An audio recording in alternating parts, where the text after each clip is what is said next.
Hello and welcome everybody to my very first wrestling review. My name is Shea and I'm coming to you not live from Germany. And today's topic is the 2016 version of WWE's pay-per-view Extreme Rules. Now before we're going to talk about the show match by match, let's talk about the biggest revelation of the night. Roman Reigns is in kayfabe stronger than any top guy of New Japan. Tanahashi, Okada, you name him. Because this guy kicked out of 2 styles clashes. One even delivered onto a chair. And to be honest, I am not sure if I want to live in a world where Roman Reigns is a better wrestler than Hiroshi Tanahashi. But to get serious for a second, the main event was actually really ridiculous. And the finish was really ridiculous as well. Ridiculous in a negative sense. And we'll come back to this when we talk about the main event. The real revelation, or the real surprise of the evening, was actually Seth Rollins returning to the ring. Now there were actually a lot of rumors that he is going to return very soon, and there were actually rumors that mentioned this night specifically, but you can't believe all the rumors on the internet, because if they were all true, Finn Balor would have debuted on the main roster by now. So, there you go. Now it makes sense that he is going after Roman, since he never lost the WWE Championship. But you have to wonder, is he going to work as a heel or a face? Usually when you come back from some kind of injury, you work as a face by default. On the other hand, Seth Rollins was the hand-picked boy by the Authority, so I guess in the beginning he might work as a heel and then later turn on the Authority, or something like that. And since Roman is more or less a tweener, we really have no indication what is going to happen with Rollins. But I guess it would make most sense if he would be a babyface, at least in the long term. But that is all set in the future, so let's talk about tonight's pay-per-view. In the opener we saw the Usos facing off against Doc Gallows and Carl Anderson. I think it was the right choice to let this tornado tag match be the opener, because there were actually some cool spots that got quite a few cheers out of the crowd, but on the other hand, nothing too crazy went on, so that the crowd would be exhausted or so that the crowd wouldn't appreciate the big spots and the big matches anymore, so I think it was really the right decision to make this the opener. Gallows and Anderson got the win, and I think that is the right decision after all, since they're the new invaders and stuff, but at the same time, they already faced off in so many combinations with the Usos and singles matches, etc. And they were already beaten in these. And I feel that it already doesn't really matter anymore. And it is astounding how WWE sometimes is able to make you not care about a debut or a comeback of people. And that is sadly kind of the case here. But as mentioned, it was a fun opener, so it's not like I hated it or anything. Now there's one thing I want to mention about the commentary. Now we all know the commentary team is not really that great. Michael Cole is like a human catchphrase machine and it's really annoying most of the time. And when he calls moves, he calls Michinoku drivers, Blue Thunder Bombs, etc. So, you know, that happens.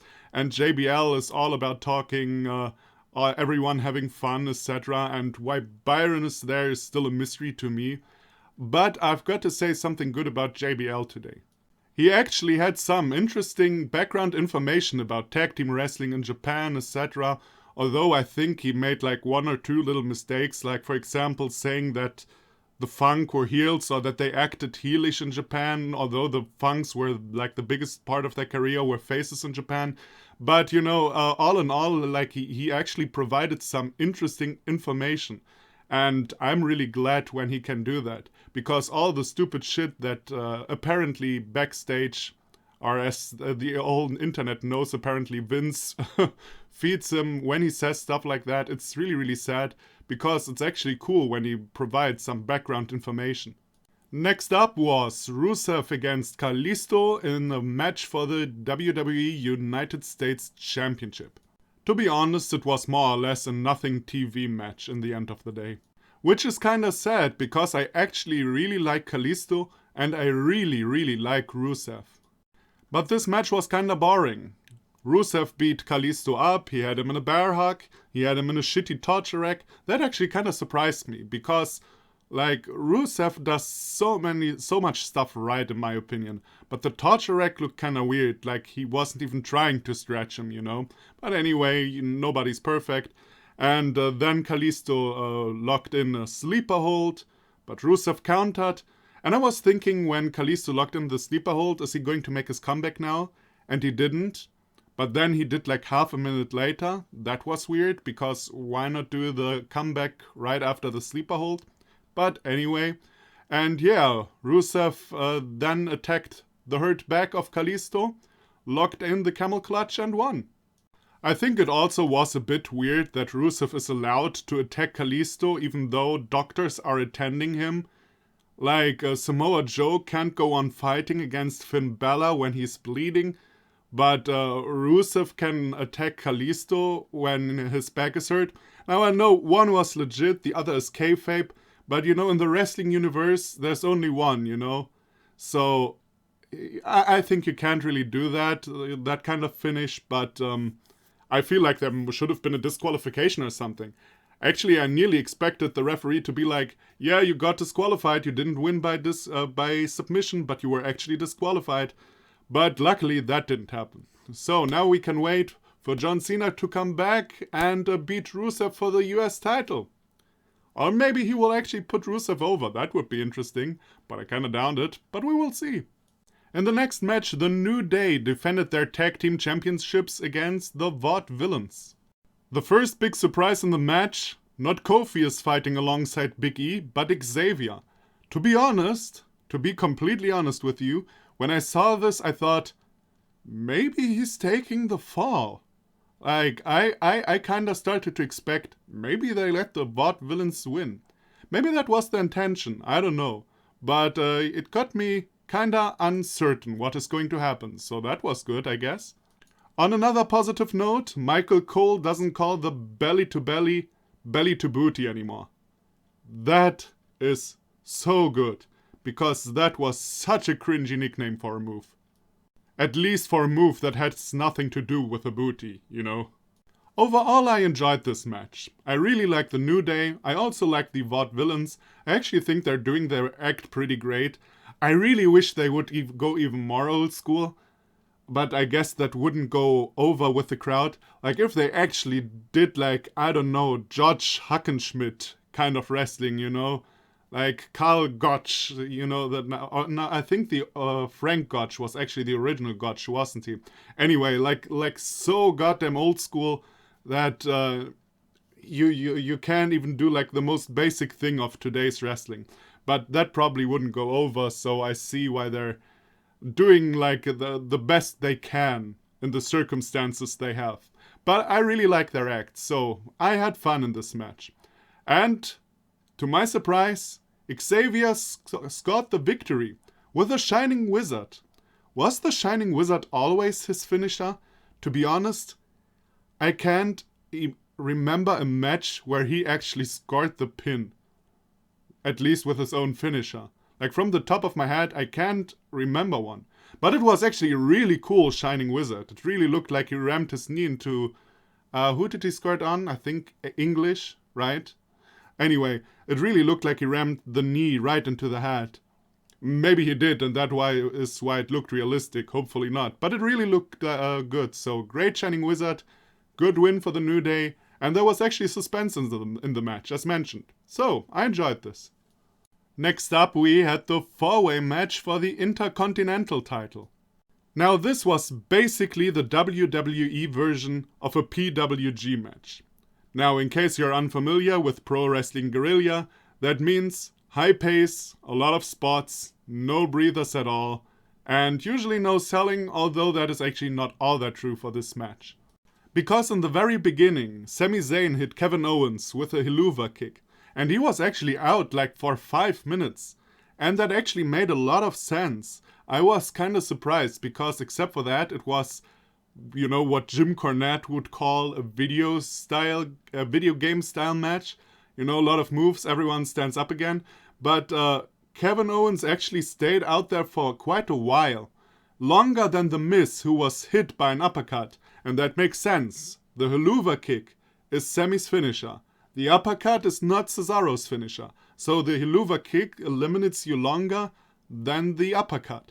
So that made actually sense, and I was quite happy about that.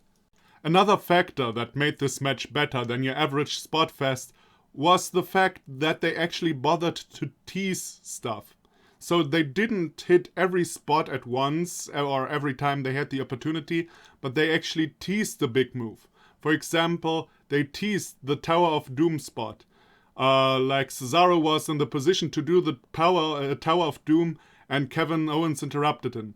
And later Cesaro hit the Tower of Doom on all three men instead of only two people. And stuff like that. I think they also teased the giant swing before doing it, etc., etc. Now, then the finish was kind of cluster fuckerish, I would call it. Like, too many finishers, too many kickouts, especially for the fact that we got a main event where also a lot of kickouts to finishers happen, etc. But on the other hand, finishers in WWE mean nothing, apparently. So there you go. I'm just not the biggest fan of kicking out of everybody's finisher, except for the skull-crushing finale, because it's a shit finisher. But, you know, what can you do? So in the end, The Miz won the match by stealing Sami's pin. Sami hit Cesaro with a Helluva Kick and went for the pin, but Owens interrupted him. And then Sami was so occupied with beating up Kevin that he didn't realize that The Miz pinned Cesaro. Now, I actually saw that kinda coming, in the sense that I was relatively certain that Owens and Zayn will end up costing each other the title. But to be honest, I kinda thought they would give Cesaro the Intercontinental title, because if they don't go on with the four-way feud, and to be honest, I don't really see why they would go on with the four-way feud, what are they going to do with Cesaro now?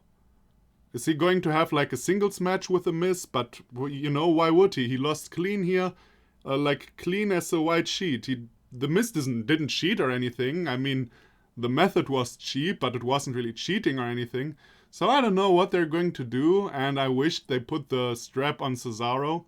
And apparently they think that Sami and Kevin don't need the belt or anything for their feud, because it works anyway. Which is always a shit way to think.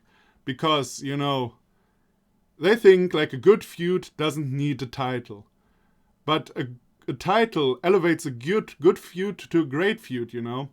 But they think titles don't matter, and they're only part of, you know, a narrative. Or basically they are their excuse to have more matches, I guess. Anyway. Yeah, I'm a bit sad that The Miz retained, but the match overall was fun. It's really not my kind of match. I don't like these spot fests, but as mentioned, it was actually a rather intelligent spot fest. So I also found some enjoyment in this. And as mentioned, wrong winner, but what can you do? In the next match, Dean Ambrose battled Chris Jericho in an Ambrose Asylum match. Now, back in the day when I started out watching wrestling, I watched a lot of TNA, and I didn't have much of a clue of wrestling in general. Not that I'm a great wrestling genius now, but these days I'm more know stuff than back then. But already in like 2008, I knew that cage matches with weapon hanging above the ring are kinda stupid. And that has a relatively simple reason. The whole time, there are used weapons in the ring that nobody uses anymore. For example, in this match, there was a long piece of wood with barbed wire around it that Chris Jericho got from above the cage in the very beginning of the match. And nobody used it. Like, until the very end, Chris Jericho took it and used it. But until then, they bothered to climb back up instead of using this barbed wire shit. And that stuff like that always annoys me, because it makes literally no sense. Like, you have to try to suspend your disbelief, as they say, and that just kind of makes it ridiculous. It also didn't help that the match itself wasn't all that interesting, and the crowds didn't seem to be all that much into it until the very end. I really felt like they didn't even really pop from Ambrose elbow from the top. And to be honest, I at this point I thought, How can they let Jericho kick out of this? We all know in WWE there won't be something more extreme than a top rope elbow. Because as far as we knew, all the weapons seemed relatively tame. Like a fire extinguisher, straitjacket, the strap, okay, that hurts, I guess. Okay, the barbed wire thing, but they didn't even use it. And of course, Mitch Jr., Mitch 2, whatever it is. So it didn't seem like a hardcore match that is going crazy. And I mean, what kind of hardcore matches go crazy these days in the WWE? But then, in the very end, Dean Ambrose poured thumbtacks on the mat. And that was the moment where it actually got interesting, because that was the first time I wondered in this match who might win. Now, I was relatively convinced that Dean Ambrose is going to win against Jericho. First of all, you can't have him lose after the match with Lesnar, because he really looked so goddamn stupid in the match against Lesnar. And he needs like a good big win, and he has like a good feud going with Jericho. And Jericho is the kind of guy who puts younger talent over. So I was convinced that Jericho is going to lose. But when he poured the thumbtacks on the mat, I thought to myself, Jericho is not going to take the bump into that. And on the other hand, they can't let Ambrose kick out of that, can they? So I was starting to wonder, is Jericho actually going to win? Where in the world is this going? And then Jericho took the fall into the thumbtacks. And that was really crazy. A lot of respect goes out from me to Chris Jericho for this. He really doesn't have to do that. He doesn't even have to wrestle right now. And that he actually took this bump is really crazy. Especially if you looked at his back afterwards. So, all the respect to Chris Jericho who did this. In general, Jericho did a great job being the heel in the match. As mentioned, the match was kind of slow and nothing really interesting happened, more or less. At least in my opinion. But still, Jericho did his best to be the asshole heel, the chicken shit heel the whole time. And he did a good job. He did a good job. And then he took the bump into the thumbtacks, which I thought he would not do. I was really so convinced, and then he did it, and it was... I actually don't like spots like these. I hate thumbtacks. I hate everything that kind of reminds me of death matches, or whatever Abyss is doing to himself right now on TNA. But, this actually served a purpose. I feel like this actually served a purpose, and this is why this was actually so genius. And I'm very thankful to Chris Jericho that he actually did this to put Dean Ambrose over. In the next matchup, Charlotte and Natalya faced off for the WWE Women's Championship. And since in their last meeting, Natalya was screwed out of her victory by a Montreal Screwjob reenactment, their match today was a submission match. For some reason, because the referee couldn't ring the bell again, like in the Montreal Screwjob. Well, in this case it wasn't Charles Robinson, so I guess it's okay. But still, doesn't really make sense that this was a submission match. Anyway, the match itself wasn't all that good.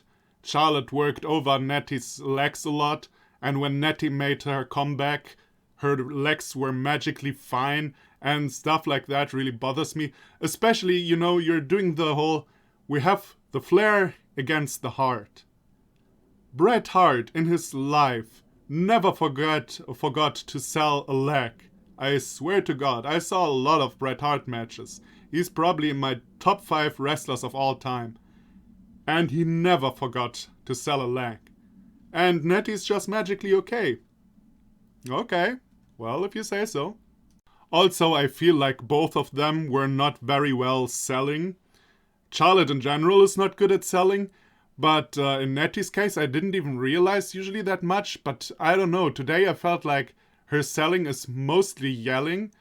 Like, the facial expressions are kind of missing, She yells a lot, but she doesn't really look like she's in pain. And don't get me wrong, I have nothing against people who yell when they are in submission holds and stuff like that. Actually, I'm a big fan of that. A person who does that really good is Chris Hero, for example. But Chris Hero also looks like he is dying, and Nettie looked like she was in an inconvenient position.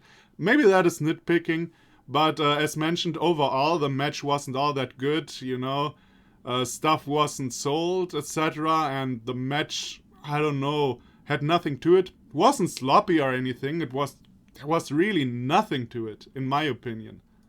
And when all of this stuff comes together, and then there is a shitty distraction finish where Nettie lets go of the sharpshooter because she hears Ric Flair's music, like really? Really? I mean, WWE does that all the time, but still, really? You know, you're not a big fan of the match itself anymore. You know, it's weird. They had a good match in NXT, I think in 2014 or 15 or something like that. And that makes you wonder why the bookers aren't capable of doing something better with them on the main roster. I mean, obviously they have another target and they have other writers and other agents and all that stuff. But it seems weird that the same girls can have a good match and a bad match on two different WWE brands. You'd think they would do something about that, but apparently they don't. What I got to mention though is that when Dana Brooke came out as Ric Flair, and later she did like the little Ric Flair walk, it was actually kind of funny, because her Ric Flair walk kind of sucked because it didn't look like Ric Flair's, but it actually kind of looked like the walk Jeff Jarrett used to do, or I guess still does. And I don't know, that was kind of funny to me at least. And then it was time for our main event. Roman Reigns against AJ Styles. The only negative thing I have to say about this WWE title bout is that it had the wrong winner, as mentioned in the beginning of the video, or at least kinda teased in the beginning of the video. And they really went the whole 9 yards. They did crowd brawling. They did 2 table bumps. One which looked really scary, the second one, the power bump I think that AJ took, and the table didn't break. It kinda seemed like he broke his tailbone or something on that one. But I hope he's okay and he's not feeling too bad. And yeah, they did a lot of stuff and they actually involved the chair. It's funny, now apparently a chair is more powerful than a table bump. Times have changed, I guess. So they really had a good match, an intense match. It really had the feeling of a blow-off match, you know? It wasn't like they started out with chain wrestling or anything. They basically started out with going intense against each other because they had personal problems, they fought before, they know the opponent by now, and now we're really going at it. So the feeling about this was right, the match psychology was right, everything seemed right. And then we got into the run-ins. First, the club came out, beat up Roman Reigns, laid AJ over Reigns, and Reigns kicked out, just like at Payback. Then the Usos came out and beat AJ up and put Reigns over him. And also AJ kicked out. And then we got like a million finishers, stuff, etc, etc. And finally, Roman kicked out after the second Styles clash on a chair. Now that was a critical moment for me. I didn't expect Roman to win, but I also didn't expect him to kick out of a Styles clash on a chair. And then it hit me. They have to make Roman look strong. He has to take everything, like everything, until AJ can pin him. And then AJ looked towards the ropes, and I thought, my God, he's going to hit the spiral tap. He's going to hit the spiral tap, and then he took off his elbow pad. And he was just going for a phenomenal elbow. And that was the moment when I knew he's either going to be Superman punched or speared from that move. Either or. And I was right. He was speared. And he was down for the 1, 2, 3 count. And I feel like now they really made AJ look stupid. I mean, we all know that WWE books 50-50. So I wasn't that surprised when Jericho beat AJ.